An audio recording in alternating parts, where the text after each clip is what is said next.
Até onde você iria pela fama? Qual o preço de um clique, de um like, de milhões de visualizações? No mundo digital, onde a realidade se mistura à performance, há sombras que a câmera nem sempre captura. Esta noite, vamos para Paranapiacaba, a Vila da Neblina Eterna, palco de uma live de Halloween que prometia arrepios, mas entregou um pesadelo real. Prepare-se, o que você está prestes a ouvir não é apenas uma lenda.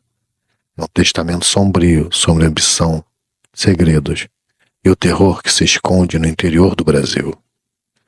Bem-vindo ao canal Terror no Interior. O carro serpenteava pela estrada antiga, engolido por uma névoa leitosa que parecia ter vida própria. Era o fim de tarde de 31 de outubro, e o destino era Paranapiacaba, um enclave inglês perdido no tempo e na Serra do Mar Paulista. Para Beatriz, ou melhor, Bia, a caçadora de lendas, para seus quase 1 milhão de seguidores, aquele cenário era perfeito, cinematográfico, assustador na medida certa para a grande live de Halloween. Ela esperava, catapultaria seu canal de volta aos tempos áureos. Ao volante, Rafael, o namorado e produtor faz tudo, mantinha os olhos fixos na visibilidade quase nula, os nós dos dedos brancos no couro desgastado. Atrás de Léo, o cinegrafista freelancer recém-contratado, já filmava paisagens fantasmagóricas pela janela, murmurando algo sobre a luz incrível. Ao lado dele, Marcos, o técnico de som e velho amigo de Bia, conferia os microfones com uma concentração quase religiosa, alheio à paisagem lá fora. Chegamos ao fim do mundo, galera! E anunciou para a câmera do celular que ela segurava forçando um sorriso vibrante que não alcançava seus olhos. A pressão era palpável, um quinto passageiro invisível naquele carro apertado. Os números do canal vinham caindo vertiginosamente, patrocínio sumindo. A caçadora de lendas estava perdendo sua relevância, e aquela live era sua aposta desesperada.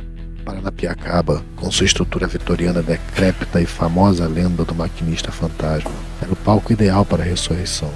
A vila surgiu abruptamente da bruma, como um navio fantasma. As casas de madeira escura, os telhados pontudos, a torre do relógio, que se erguia como um dedo ossudo apontando para o céu cinzento. Tudo parecia congelado, um passado úmido e silencioso. O ar era frio, carregado do cheiro de mato molhado e de algo mais antigo, indefinível. Um cheiro de solidão impregnava nas paredes. É sinistro, Léo comentou, baixando a câmera por um instante, genuinamente impressionado. Sinistro é pouco, meu caro. É perfeito. E rebateu o tom excessivamente animado, soando quase estridente no silêncio que se instalava, enquanto Rafa estacionava perto da pequena pousada onde ficariam. A audiência vai pirar com essa ambientação. A lenda do maquinista nunca teve um palco tão autêntico. A lenda. O maquinista que, após um acidente trágico nos túneis da velha ferrovia Santos de Jundiaí, teria sua alma condenada a vagar pelos trilhos, seu apito fantasma ecoando nas noites de neblina buscando... o quê? Vingança? Companhia? As versões variavam, e essa era a isca para a live. Descarregar o equipamento sob os olhares curiosos de poucos moradores que se aventuravam pela rua principal. Seus rostos, marcados pelo tempo e pela umidade, pareciam guardar segredos tão antigos quanto a própria vila. Não haviam sorrisos, apenas uma orientação passiva, quase resignada. A sensação de ser um intruso era quase física. A pousada era aconchegante, mas rangia a cada passo. As janelas embaçadas mostravam apenas o véu branco que agora abraçava a vila por completo, isolando-a do resto do mundo. Bia tentando manter o controle da situação e a moral da equipe, ou talvez a sua própria. Distribuía tarefas. Léo, quero uma imagem da vila antes que escureça totalmente. Capta essa névoa, o clima. Marcos, revisa as baterias, os microfones de lapela, tudo. Rafa, confere a conexão na internet de novo. A live não pode cair de jeito nenhum. Enquanto os outros se dispersavam, Bia ficou por um momento parada junto à janela do quarto. A madeira fria sob seus dedos, a respiração condensando no vidro. Lá fora, a névoa não era apenas um fenômeno climático. Parecia uma entidade densa, observadora. Um arrepio percorreu sua espinha, o que não tinha nada a ver com o frio da serra. Era um pressentimento antigo, uma intuição que a tornara famosa, sussurrando um aviso. Mas a ambição, como a névoa lá fora, era mais densa. Ela afastou a sensação. O show tinha que continuar. Aquele Halloween em Paranapiacaba seria inesquecível. Mal sabia ela o quão terrivelmente certa ela estava. A noite estava apenas começando, e a velha ferrovia guardava mais do que apenas a lenda de um maquinista. Guardava ecos de tragédias reais e uma escuridão prestes a engolir a todos. A pousada, apesar do seu charme antigo, transformou-se num formigueiro de tecnologia e nervosismo. Os serpenteavam pelo assoalho de madeira escura, conectando câmeras, luzes portáteis e microfones. O cheiro de madeira úmida misturava-se ao ozônio sutil dos equipamentos eletrônicos. Bia, agora com o microfone de lapela preso à jaqueta, gesticulava, enquanto repassava o roteiro mentalmente. A energia quase frenética, contrastando com a quietude opressora lá fora. Ok, equipe, foco total. Quero a câmera principal aqui, pegando a janela e a porta. Léo, a câmera móvel fica contigo. Vamos explorar os corredores depois da introdução. Marcos, som ambiente captado? Lapelas testadas? A voz de Bia era um pouco mais alta que o necessário. Uma tentativa de preencher o silêncio pesado da casa. Marcos, fones de ouvido cobrindo as orelhas, franziu o senho. Lapelas, ok, Bia, mas tô pegando um ruído estranho no ambiente. Um tipo de assobio baixo, intermitente. Ele ajustou os níveis concentrados. Deve ser o vento encanado nesses casarões velhos, sei lá. Ou talvez a própria névoa faça barulho. Ele deu de ombros, mas uma ruga de incerteza permaneceu em sua testa. Pequenos detalhes. Enquanto isso, Léo retornava da rua, a lente da câmera coberta de condensação. Ele limpava o equipamento com cuidado, os olhos brilhando de excitação profissional, mas com uma sombra de algo mais. Cara, lá fora tá surreal. A névoa tá tão densa que parece que você pode tocar. Consegui umas imagens ótimas da estação abandonada, mas... Ele hesitou. Mas o que, Léo? Viu um fantasma já? Bia brincou, mas seus olhos fixaram-se nele atentos. Não, claro que não. Léo riu sem graça. Só que, por um segundo, achei ter visto alguém perto dos trilhos, lá longe. Uma silhueta escura, parada, esquisitão. Mas quando foquei, não tinha nada. Truques da luz, da névoa, sei lá. É fácil ver coisas nesse lugar esquisito. Ele tentou parecer casual, mas evitou o olhar direto de Bia. Rafael, por sua vez, estava pálido, conferindo obsessivamente a barra de sinal do modem portátil. A conexão tá estável, Bia. Tá oscilando muito. Essa névoa toda, a localização... Não sei se vai segurar a live não, hein? A testa franzida de tensão. Ele baixou a voz. E... outra coisa. Quando fui buscar água, o morador mais velho, um senhorzinho que estava na varanda, me puxou de lado. Disse pra gente não brincar com a lenda. Falou que o apito que alguns ouvem não é só história não. E que tem túneis por aqui que é melhor deixar quieto, deixa isso pra lá. Principalmente em noite de névoas. Bia revirou os olhos, mas um tremor quase imperceptível passou por suas mãos. Rafa, para, pelo amor de Deus, né? É Halloween, pô. O pessoal daqui deve adorar assustar turista que nem a gente. Isso é ótimo. Dá mais clima pra live. Morador local alerta sobre perigos reais. A audiência vai amar. Ela forçou um sorriso confiante, afastando a preocupação dele, e talvez a sua própria. Conexão vai segurar. Tem que segurar. Marcos confere o gerador reserva. Léo prepara a câmera móvel. 5 minutos para entrar no ar, galera. A equipe se apressou. Nos últimos ajustes, Bia respirou fundo, ajeitou o cabelo, e o sorriso, forçado, deu lugar à máscara profissional da caçadora de lendas. Ela olhou pela janela. A névoa parecia ter engolido o pouco que restava do mundo exterior. Era um casulo branco e silencioso. Então, um som cortou o ar, distante, mas inconfundível. Um apito de trem, longo, melancólico, ecoando pela vila adormecida. Todos pararam. Olharam uns para os outros. Isso foi um trem, né? Léo perguntou, a voz baixa. Não tem trem de passageiros passando aqui há décadas, Marcos murmurou tirando os fones. Só cargueiro e bem raramente. Ah, deve ser o vento de novo, disse Bia rapidamente. Talvez rápido demais. Ou algum defeito sonoro que a prefeitura colocou pro Halloween. Ah, vamos lá, gente, para de frescura. 3, 2, 1, estamos ao vivo.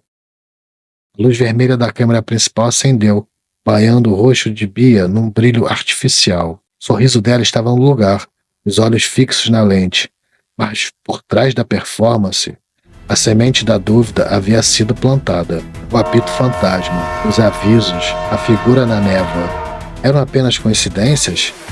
Truques da mente e do ambiente? Ou seriam os primeiros sinais de que a lenda do maquinista era muito mais real, perigosa, do que eles jamais imaginaram?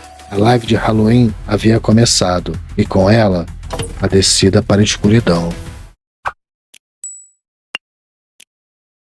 A luz vermelha da câmera era um olho implacável no quarto da pousada. Na tela do laptop ao lado, os números de espectadores subiam vertiginosamente, e a caixa de comentários rolava frenética. Bia, a caçadora de lendas, estava de volta ao jogo. Ou pelo menos era o que ela precisava. E aí, meus caçadores, boa noite. Ou melhor, boa noite de Halloween. Diretamente da vila mais assombrada do Brasil. Ela exclamou, o sorriso largo, a voz vibrante, preenchendo o espaço. Estamos em Paranapiacaba, a terra da neblina eterna. E hoje vamos mergulhar fundo na lenda que congela a espinha de qualquer um. A lenda do maquinista fantasma. Então não sai daí, fica de olho que o que vem por aí é assustador. Enquanto Bia introduzia a história, o trágico acidente no túnel, a alma penada do maquinista, os relatos de apitos fantasmagóricos e aparições nos trilhos cobertos de névoa, Marcos, nos fones, fez um sinal discreto. O assovio tinha voltado, mas persistente agora, quase como um lamento distante carregado pelo vento que uivava suavemente do lado de fora. Bia percebeu o sinal, mas não vacilou. Anos de prática. Dizem que em noites como esta, de névoa densa, o espírito do maquinista fica mais ativo. Ela continuou, um brilho calculado nos olhos. E acreditem, a névoa aqui hoje está de cortar com faca. Perfeita para uma boa história de fantasmas, não acham? Ela riu.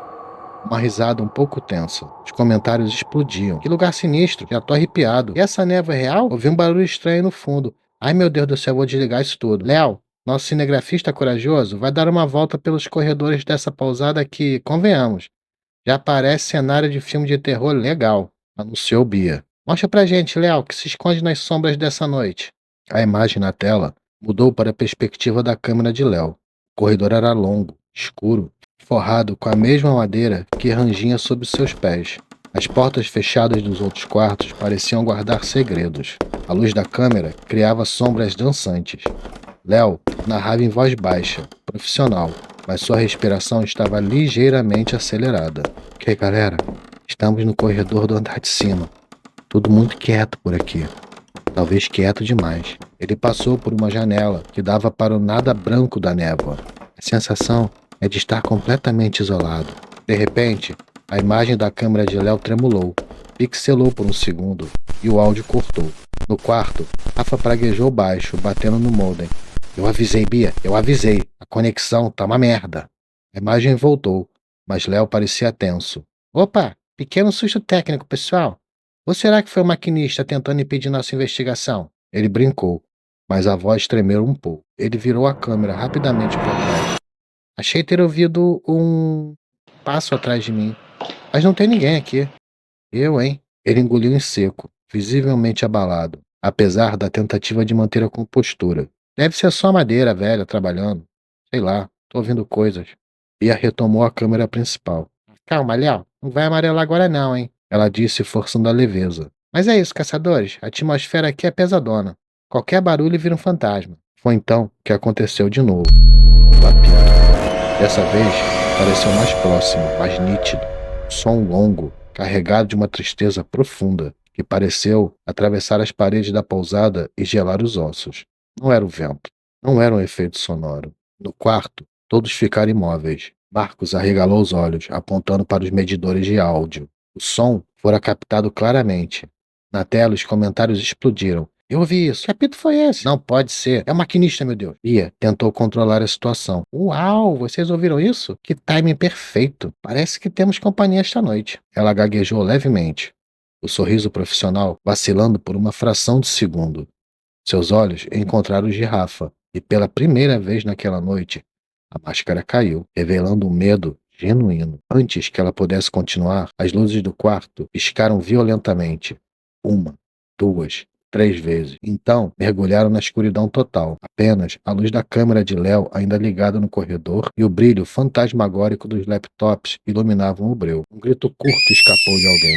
Talvez de Bia, talvez de Rafa. O som do assobio que Marcos ouvia pareceu preencher o silêncio repentino, mais alto, mais definido, quase como uma respiração sibilante dentro do próprio quarto. A live continuava, transmitindo naquela escuridão parcial, capturando o pânico silencioso da equipe. Caçadora de lendas havia acabado de encontrar algo, e talvez, e apenas talvez, esse algo também o tivesse encontrado. Medo mais assustador vem das coisas mais cotidianas, como uma live que dá terrivelmente errado. A escuridão na pousada não era apenas ausência de luz. Era uma presença física, densa, que pressionava os tímpanos e acelerava corações. O único som, além das respirações ofegantes e do sumido baixo dos laptops, era aquele assobio sibilante, agora inegavelmente dentro do quarto. Não vinha de fora. Estava ali, com ele. Gerador, gerador reserva! Rafa gritou, a voz embargada pelo pânico, tropeçando em direção à porta dos fundos, onde sabia que o equipamento estava. O som de seus passos apressados e a porta batendo ecoaram no breu. Marcos arrancou os fones dos olhos arregalados. Isso não é interferência, Bia. Não é vento. É outra coisa. Tá limpo no espectro. Quase orgânico. Ele apontava freneticamente para a tela do seu gravador, iluminada por um farol fantasma. As frequências são estranhas. Léo, por instinto, mantinha a câmera erguida, a luz varrendo o quarto em arcos trêmulos, capturando o rosto pálido de Bia, os olhos fixos na escuridão, onde o assobio parecia se concentrar. O medo era real, palpável, mas por baixo dele, uma faísca acendeu nos olhos da caçadora de lendas. A adrenalina da performance, a fome por conteúdo.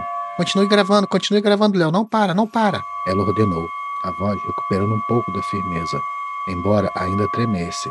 Pessoal da live, vocês estão vendo isso? Apagão total. E esse som? Vocês estão ouvindo esse negócio aí?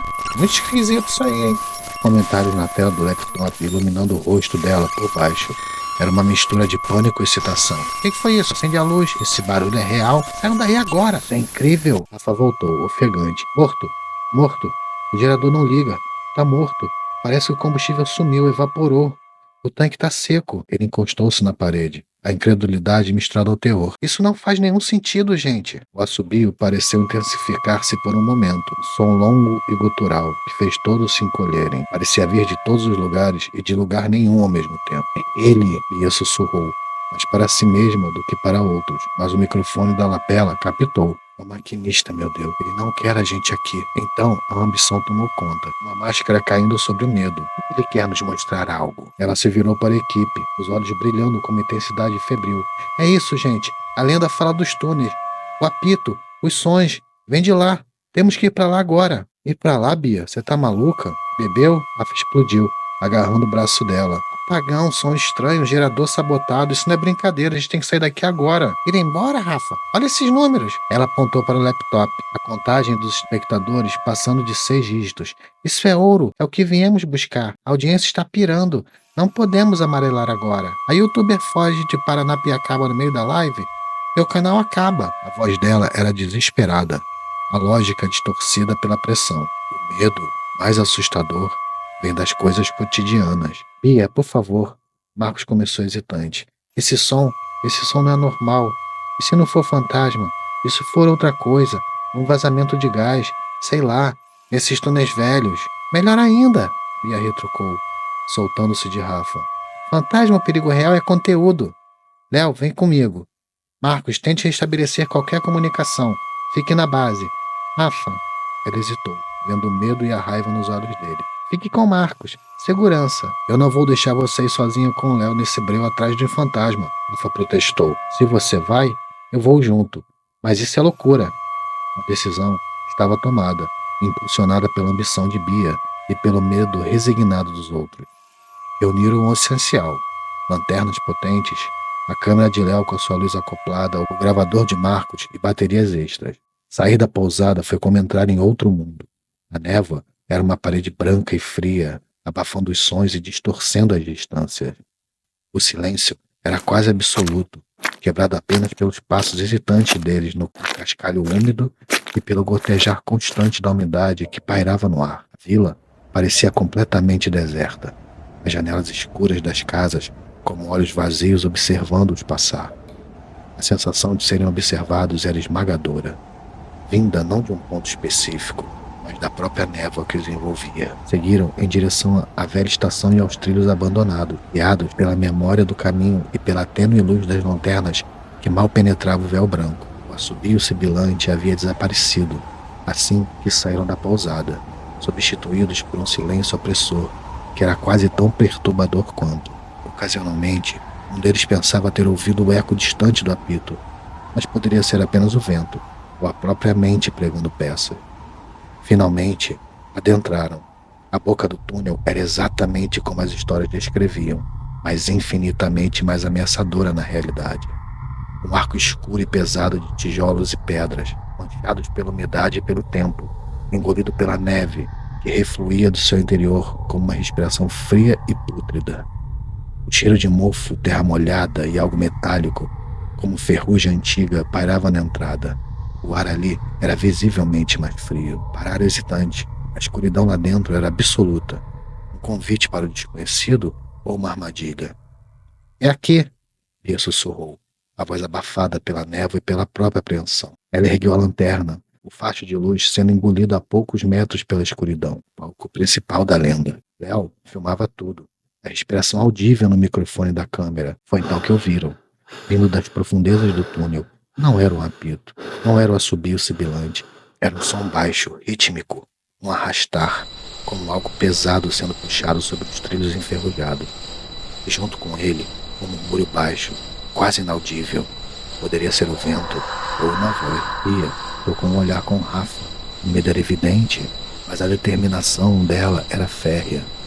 Ela se virou para a câmera de Léo, o rosto iluminado pela luz artificial, uma figura solitária contra a boca escura do túnel.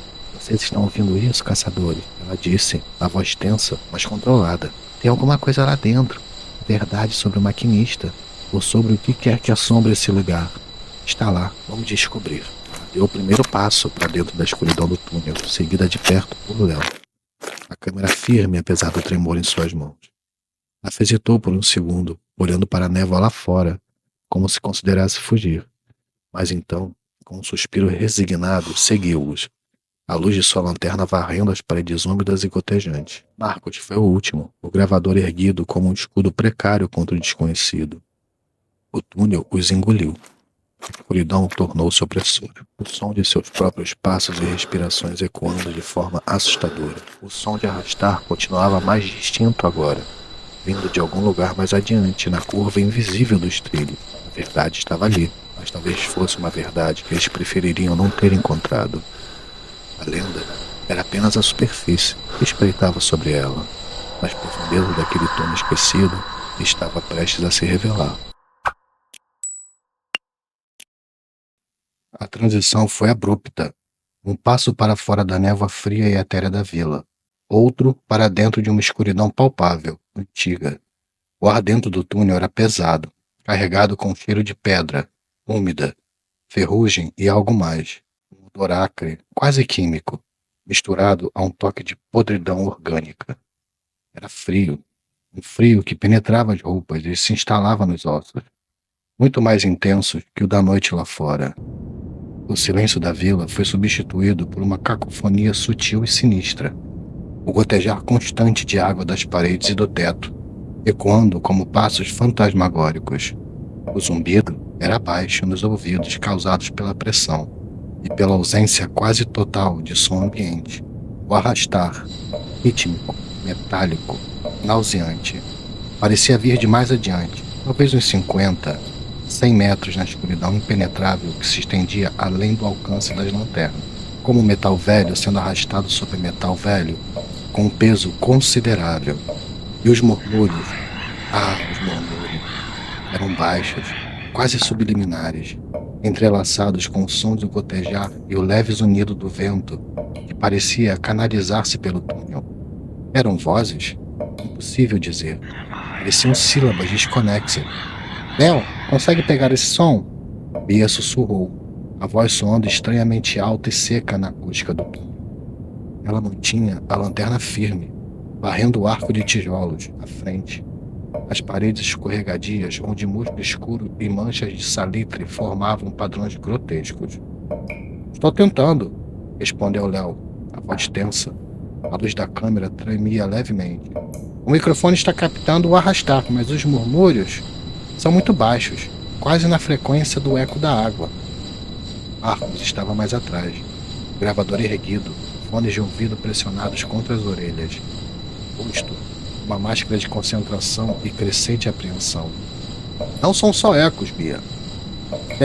Tem um padrão nisso, repetição, quase como uma conversa abafada. Mas a língua, não reconheço. Ele franziu o senho. E o arrastar, a ressonância, é estranha. Não é só metal, não.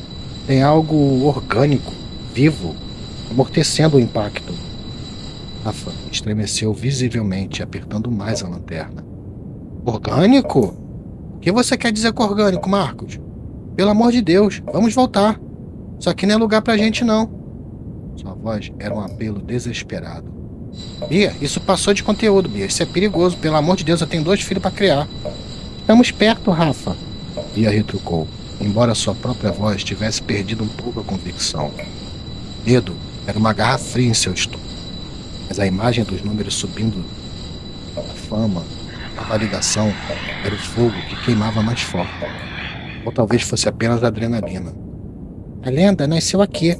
O maquinista, os acidentes. A resposta está aqui. Lembrem-se, as respostas estão sempre nos pequenos detalhes. Nesse som, nesses murmúrios. Ela tentava convencer a si mesma.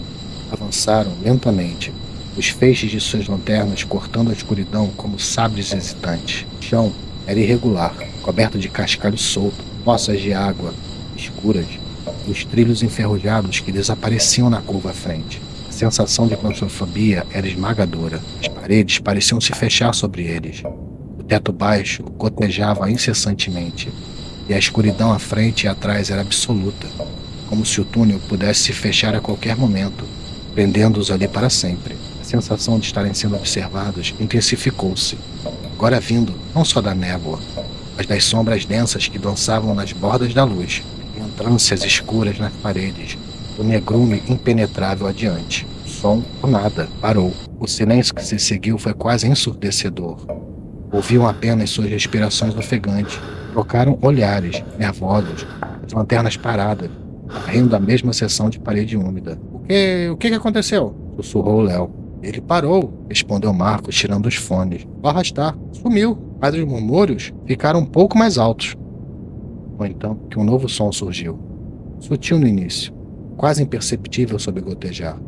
Girou abruptamente, o facho de sua lanterna varrendo a escuridão de onde tinham vindo. Apenas o túnel vazio e escuro. Vocês ouviram isso? Antes que pudessem responder, o som de arrastar recomeçou. Mas agora não vinha mais da frente, vinha de trás e parecia mais rápido, mais pesado. O pânico tomou conta. Ele está atrás da gente! Gritou Rafa, voz esganiçada. Corram! Não precisou dizer 2 vezes. O instinto de sobrevivência falou mais alto, que a busca por conteúdo e a análise de áudio. Viraram-se e correram desajeitadamente sobre o terreno irregular, tropeçando no cascalho, as lanternas balançando erraticamente, criando um som de luzes e sombras caótico e aterrorizante nas paredes do túnel. Léo tentava manter a câmera firme, capturando imagens tremidas da fuga desesperada. O som de arrastar os perseguia implacável, ecoando alto atrás deles, parecendo ganhar terreno. Os murmúrios agora eram mais claros, o coro dissonante de lamentos e avisos indistintos que pareciam envolvê-los. Bia tropeçou em algo, dormente solto, e caiu, a lanterna voando de sua mão e rolando para longe, a luz girando loucamente, antes de se apagar com um baque surdo. Ficou na escuridão quase total, apenas com a luz da câmera de Léo e a lanterna de Rafa mais à frente, iluminando parcialmente o caminho. "Bia!" gritou Rafa, parando e voltando alguns passos hesitante, dividido entre o medo e a necessidade de ajudá-la. O som de arrastar estava perto, quase em seus encalços, muito, muito perto. Podiam sentir a vibração do chão. Marcos, que estava próxima de Bia, agarrou o braço dela, puxando-a para cima. "Levanta, levanta, rápido!" Naquele instante, enquanto Bia se levantava, a luz da câmera de Léo varrou algo caído, perto de onde ela tropeçara. Não era um dormente. Era uma lanterna antiga, grande, pesada, de metal escurecido, como uma lente grossa e amarelada. Exatamente como as descritas nas histórias do maquinista. E estava quente, como se tivesse sido usada, recentemente. O som parou novamente, a poucos metros atrás deles. O silêncio pesado caiu, quebrado apenas por suas respirações desesperadas. Ninguém ousava se mover. Então, vindo da escuridão logo atrás, claro como cristal, na acústica perfeita do túnel, o som que gelou o sangue em suas veias. Não era um arrastar, não era um murmúrio, era um apito agudo e penetrante de uma locomotiva a vapor, ao próximo. Estava vindo em sua direção. E você? O que você faria agora? Encararia a escuridão de onde veio o apito fantasma, na esperança de que a saída estivesse livre? Ou se arriscaria ir mais a fundo, seguindo os ecos da lenda, sabendo que não pode mais haver retorno? Pense bem. E deixe seu comentário aqui embaixo. Quero sentir o arrepio da sua escolha. O apito da locomotiva não foi apenas um som. Foi uma agressão física, um grito metálico e lacinante, que rasgou o ar pesado do túnel, ecoando e rebatendo nas paredes úmidas com uma intensidade ensurdecedora. Não era um apito distante de um trem moderno, mas o lamento gutural e cheio de vapor de uma era passada, um som que não deveria existir ali naquela escuridão abandonada. Era tão alto, tão próximo, que pareceu vibrar nos ossos deles, sacudir o cascalho sob seus pés. Instintivamente, cobrir os ouvidos, encolhendo-se como se esperasse um impacto iminente. Rafa caiu de joelhos, gritando algo ininteligível sob o barulho ensurdecedor. Léo, apesar do pânico evidente em seus olhos arregalados, manteve a câmera apontada para a escuridão atrás dele, o microfone sobrecarregado, captando apenas uma distorção estridente. Marcos estava paralisado, o rosto pálido como cera, os olhos fixos no negrume de onde o som vinha.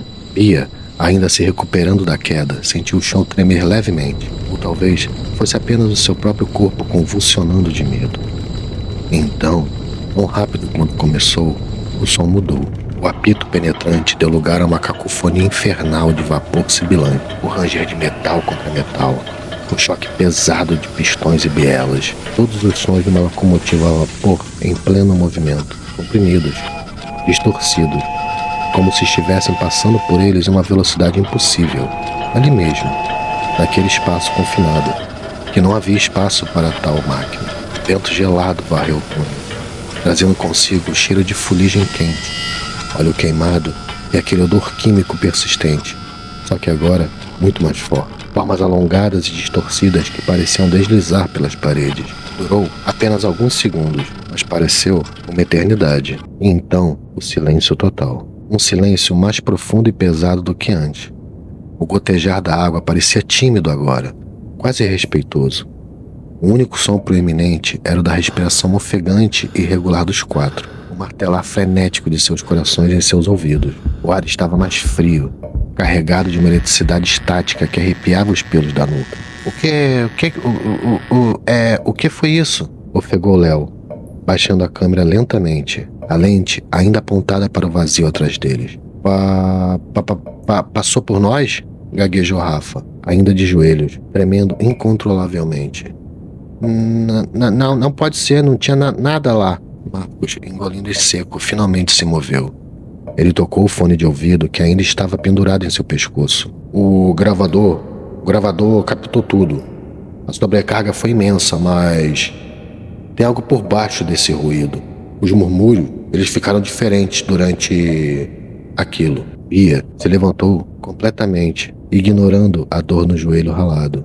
Seus olhos varreram a escuridão à frente e atrás. A adrenalina e um terror primordial lutavam dentro dela. O medo gritava para fugir, Mas a parte dela em que a levara até ali, a roteirista em busca da história definitiva, estava fascinada e apavorada em igual medida. O maquinista, o trem fantasma. Foi então que seus olhos caíram novamente sobre o objeto perto de seus pés, onde havia caído. A lanterna. Antiga. Impulsivamente, ela se abaixou e a pegou. Era pesada, feita de um metal escuro e frio ao toque. Estranhamente, o calor que sentia antes parecia ter se dissipado com a passagem do trem. A lente de vidro, grossa, estava rachada em um canto. Havia uma pequena placa de latão quase legível na lateral, corroída pelo tempo e pela umidade. Ela esfregou-a com o polegar. CFV. Companhia Ferroviária Vale das Almas? Ela sussurrou.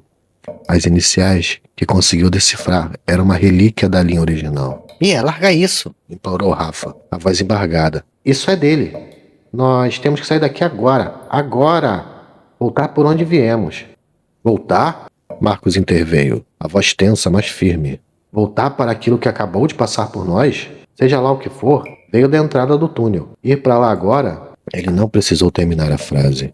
A ideia de caminhar de volta para a origem daquele fenômeno aterrador era impensável. Então, pra frente? Perguntou Léo, a voz um fio. Ele ergueu a câmera novamente, apontando para a curva escura adiante. Continuar? O dilema pairou no ar frio e úmido, tão pesado quanto a escuridão. Voltar para o terror conhecido que estava atrás deles, ou avançar para o terror desconhecido que os aguardava nas profundezas do túnel. Cada gota d'água que ecoava parecia marcar o tempo de uma decisão impossível. O medo mais assustador vem das coisas cotidianas, não é mesmo? Um túnel abandonado, uma escolha simples, esquerda ou direita, frente ou atrás. Mas aqui, cada opção parecia levar a um abismo diferente. E você? O que você faria agora? Encararia a escuridão de onde veio o apito fantasma, na esperança de que a saída estivesse livre?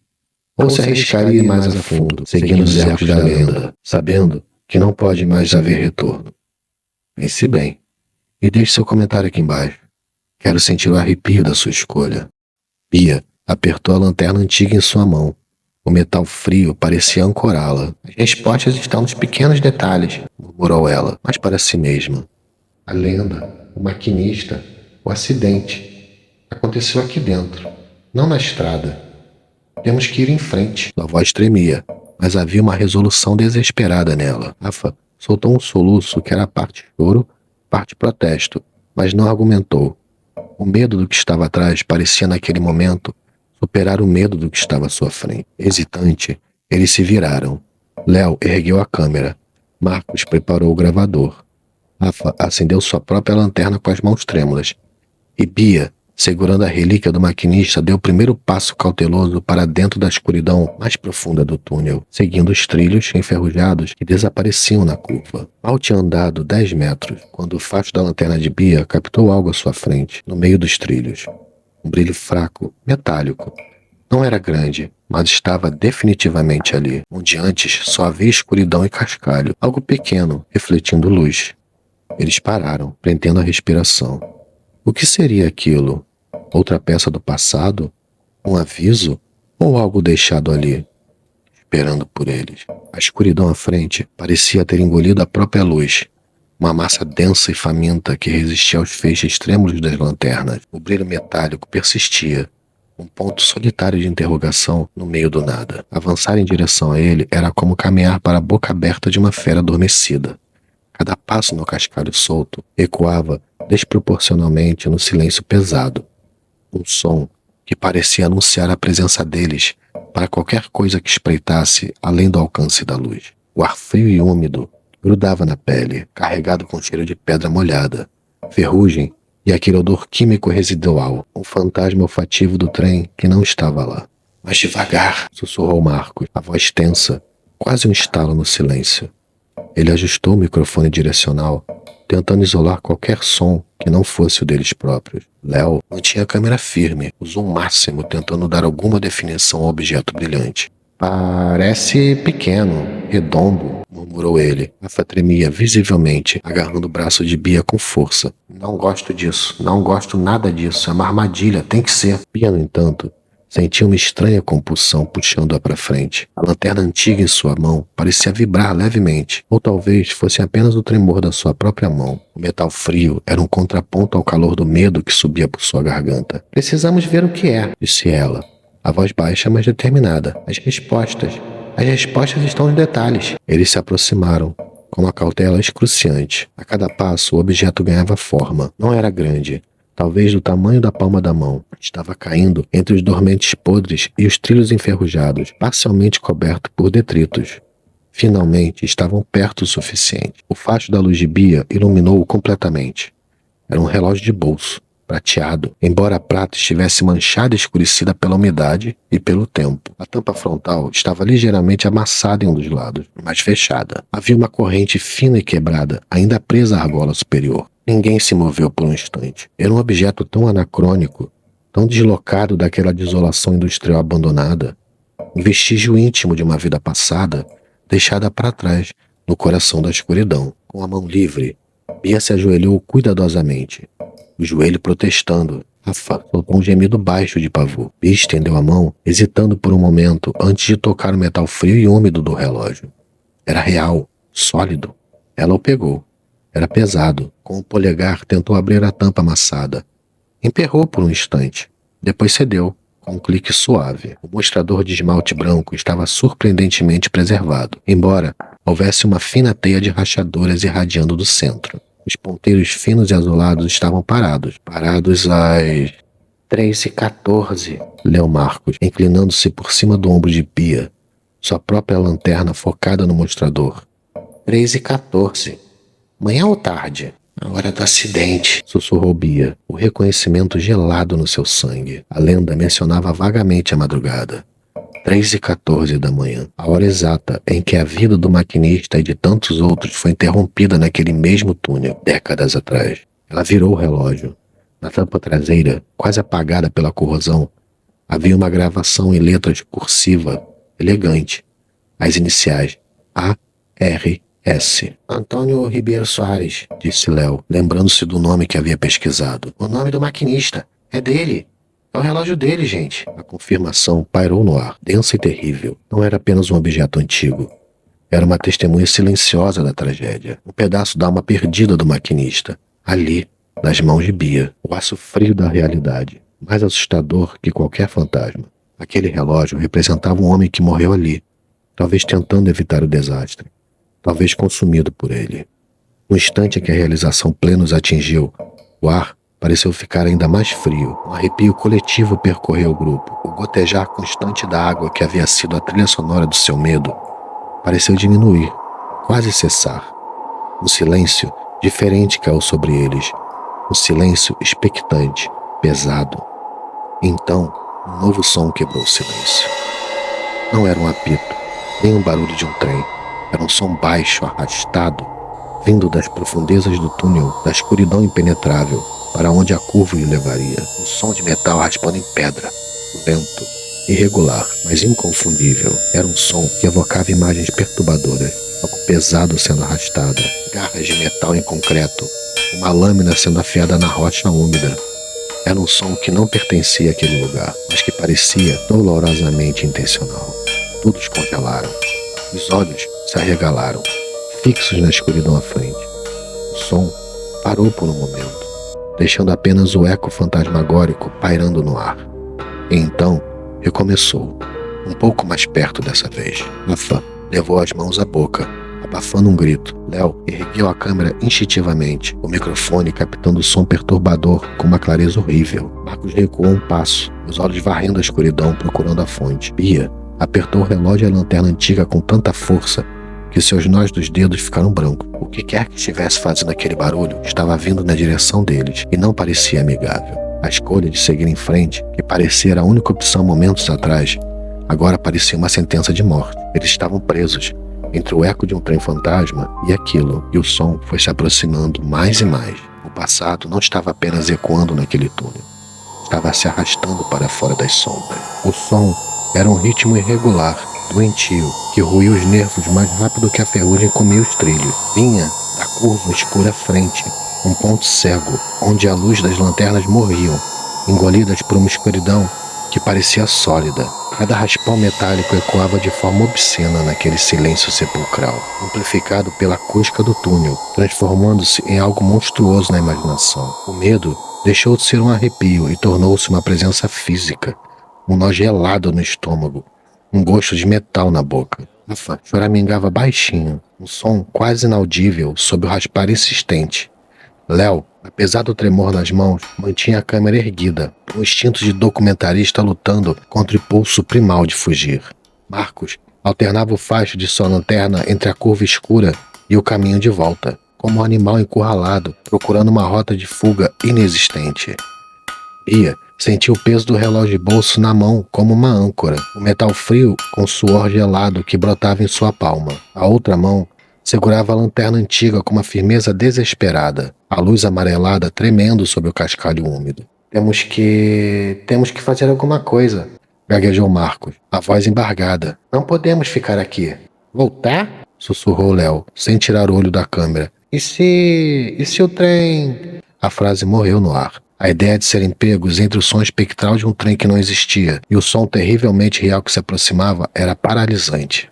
Mais perto, o som agora tinha uma qualidade mais definida, metal pesado sendo arrastado sobre a pedra irregular do chão de túnel. Não eram garras, não era uma lâmina, era algo industrial, quebrado. Pra frente, decidiu Bia, a voz surpreendentemente firme, embora seu interior fosse um caos de pânico. Ela apertou o relógio. A resposta está lá. Tem que estar. Ela lembrou da frase que a guiara até ali. Uma frase que agora soava menos como um mantra de investigação e mais como uma sentença. As respostas estão sempre nos pequenos detalhes. E o detalhe agora era aquele som medonho. Hesitantes, impulsionados mais pelo medo do que estava atrás do que pela coragem do para seguir em frente, eles avançavam, um passo depois do outro, as botas escorregando no lodo e no cascalho solto. O feixe de luz de Bia liderava, varrendo a escuridão à frente. Uva se aproximava. O som ficava mais alto, mais presente, quase doloroso. Eles pararam abruptamente. O facho de Bia atingiu a parede curva do túnel, revelando o musgo negro e escorrimentos de água que pareciam lágrimas na pedra. E então, algo entrou na borda do feixe de luz.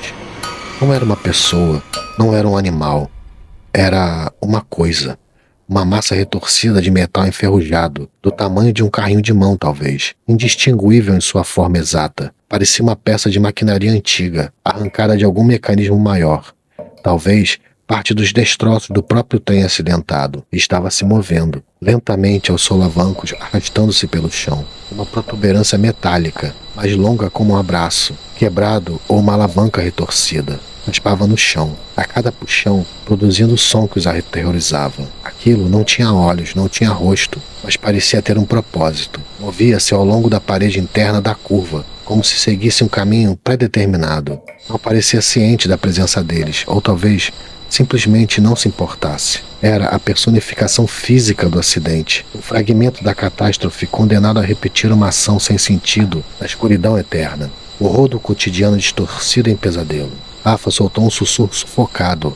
Léo filmava, murmurando, meu Deus, repetidamente. Marcos estava petrificado, a lanterna apontada para a coisa com uma fixidez hipnótica. Bia sentia um calafrio diferente, não apenas de medo, mas de reconhecimento. O movimento, o raspar, havia um ritmo naquilo, uma intenção mecânica. E então, o relógio em sua mão pareceu esquentar. Não um calor físico, mas uma vibração, uma energia sutil. Ela olhou para baixo. Os ponteiros finos e azulados, anteparados às 3h14, tremeram. Por um instante fugaz, quase imperceptível, eles pareceram girar para trás. 1 segundo, 2 segundos, antes de voltar a congelar na hora fatídica. No mesmo instante, a coisa metálica parou seu movimento de arrastar. Ela rangeu, como um metal sob tensão. E a protuberância que raspava o chão se ergueu ligeiramente apontando não para eles, mas para algo na parede do túnel, um pouco mais adiante da curva, ainda na penumbra. O que é aquilo? Sussurrou Marcos, seguindo a direção indicada pela coisa. Bia moveu o facho da sua lanterna antiga. A luz amarelada deslizou pela parede úmida e encontrou uma alavanca. Uma velha alavanca de sinalização manual, enferrujada e quase fundida à parede pela corrosão e pelo tempo, coberta de limo. Estava na posição errada, a posição que indicaria perigo, ou linha bloqueada. A coisa metálica rangeu novamente, e o braço que apontava fez um movimento curto e espasmódico na direção da alavanca, como se tentasse alcançá-la, mudá-la de posição. O som agora não era apenas um arrastar, era o som de uma tentativa frustrada, uma ação incompleta, repetida ad nauseam por décadas. A compreensão atingiu Bia como um raio gelado. Maquinista! Antônio, ela murmurou, a voz embargada pela emoção e pelo horror. Ele não era um fantasma que assombrava. Ele era um aviso. O relógio, 3h14. Foi quando ele percebeu. Ele tentou acionar o sinal, avisar, mas não conseguiu. Coisa à frente deles não era um monstro, era um eco. Um eco físico e psíquico do último ato desesperado do maquinista. Talvez parte da locomotiva destruída, imbuída com a força residual da intenção final de Antônio Ribeiro Soares, alcançar aquela alavanca, evitar a tragédia que ele sentiu que estava por vir. O som do metal raspando era o fantasma de sua tentativa final. A coisa rangeu mais uma vez, o braço metálico tremendo em direção à alavanca. E então, como se a energia invisível se dissipasse, ela tombou para o lado, com um baque metálico, surdo, e ficou imóvel. O som cessou. O silêncio que se seguiu foi mais profundo, mais pesado do que qualquer coisa que já tinham experimentado. Era o silêncio do fim de uma luta que durou décadas, travadas por um eco na escuridão. Ninguém falou por um longo momento. O horror da situação não diminuiu, mas mudou de natureza. Não era o medo de um ataque, mas o peso esmagador da tragédia, do sofrimento preso no tempo. A humanidade da história revelada em sua forma mais crua e dolorosa, através de um pedaço de metal retorcido. Temos que sair daqui, disse Bia, finalmente. A voz baixa, mas firme. O relógio em sua mão parecia ter voltado a ser apenas um objeto frio e pesado. Sem olhar para trás, eles se viraram. O caminho de volta parecia incrivelmente longo.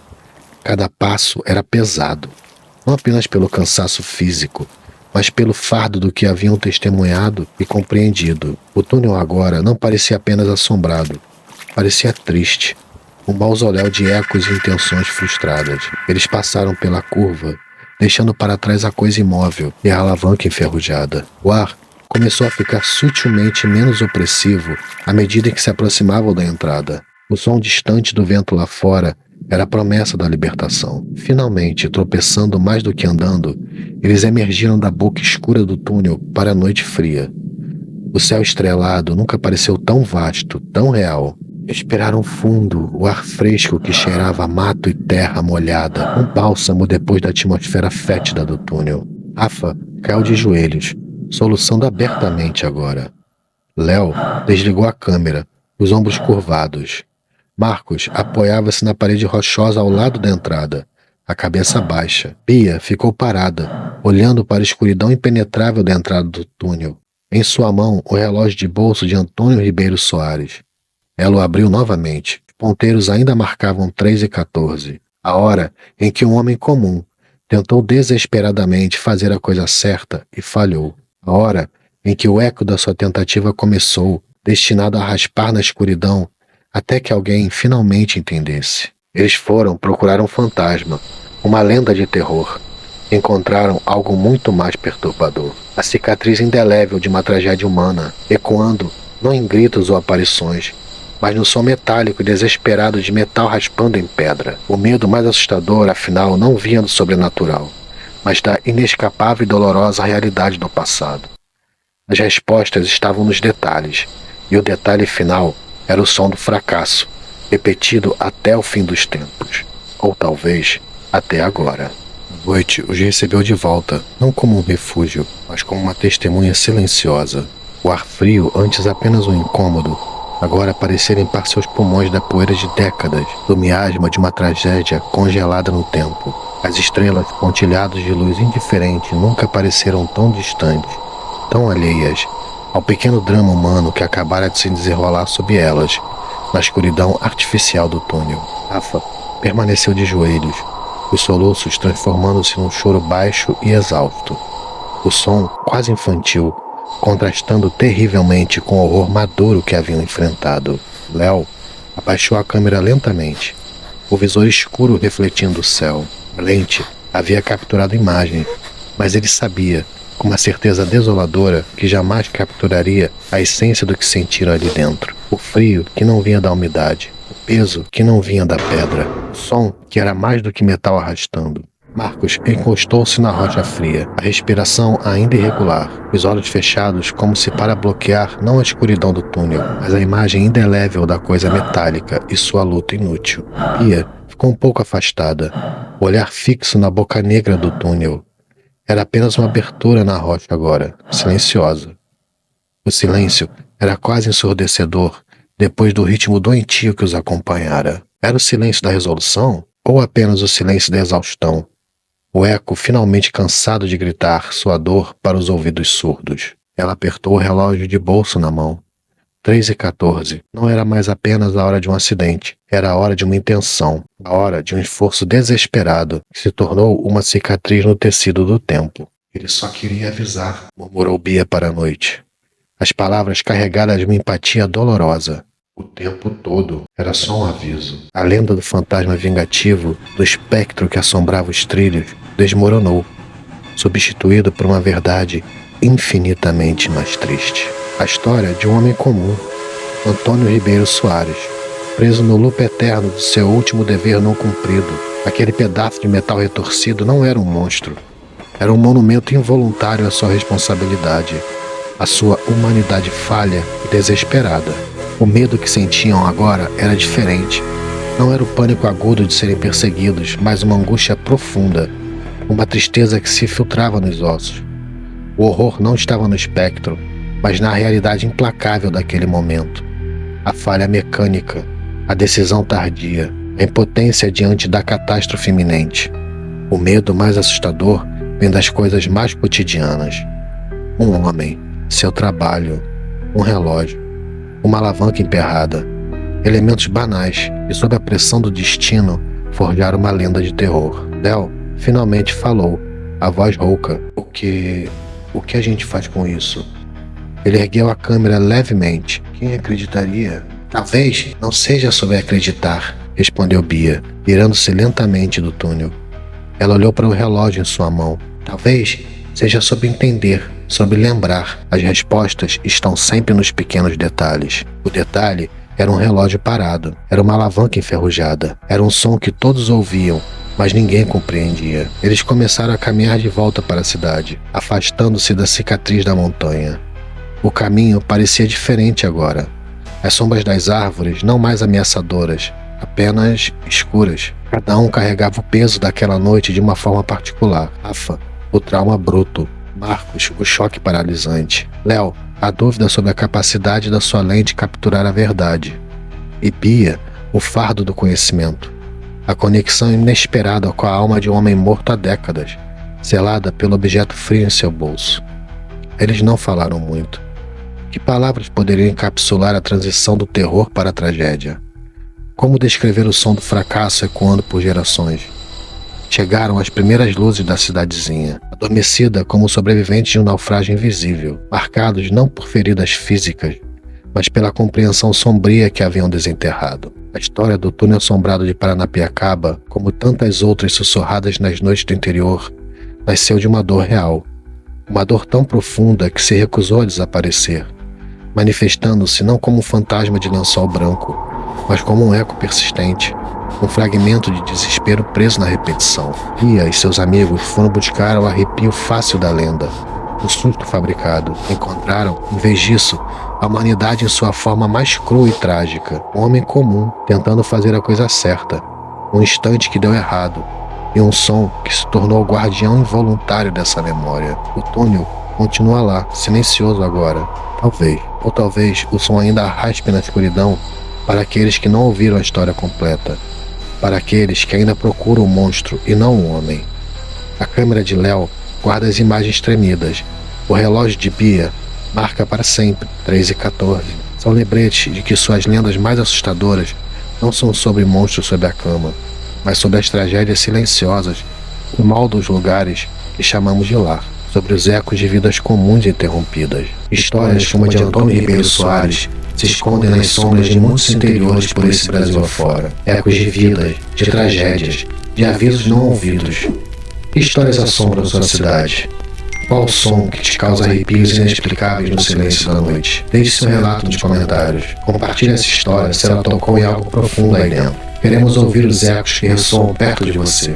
E claro, se você sobreviveu a essa viagem conosco até o fim, deixe seu like para que mais gente possa conhecer a verdadeira história por trás do som do túnel. No fim das contas, o que nos assombra de verdade não são os fantasmas que inventamos, mas as histórias humanas que eles tentam desesperadamente nos contar. E as respostas, as respostas estão sempre lá, nos pequenos detalhes, esperando para serem ouvidas, acima do barulho do medo. Boa noite, e ouçam com atenção o silêncio. Ele pode estar gritando para você nesse exato momento.